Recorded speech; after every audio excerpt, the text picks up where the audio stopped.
लावारिस हा प्रकाश मेहरा यांनी दिग्दर्शित केलेला आणि पूर्णतः अमिताभ यांची छाप असलेला चित्रपट 22 मे 1981 रोजी प्रदर्शित झाला होता. म्हणजे यंदा त्याला 43 वर्ष पूर्ण होत आहेत.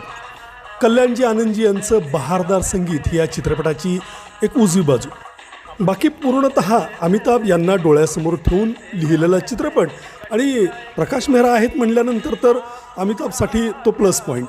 त्यामुळं यामध्ये अमिताभ यांचा नाच, अमिताभ यांची ॲक्शन, डायलॉगबाजी हे सगळं खच्चून भरलेलं होतं. मेरे अंगाने में तुम्हारा क्या काम है हे अत्यंत गाजलेलं गाणं यामधलंच. त्याचबरोबर कबके बिछडे आणि अमिताभ यांचा भन्नाट डान्स आणि कल्याणजी आनंदजींची वादनातली करामत असलेला अपनी तो जैसे तैसे हे गाणं क्या बात है. लावारिस तुफान चालला.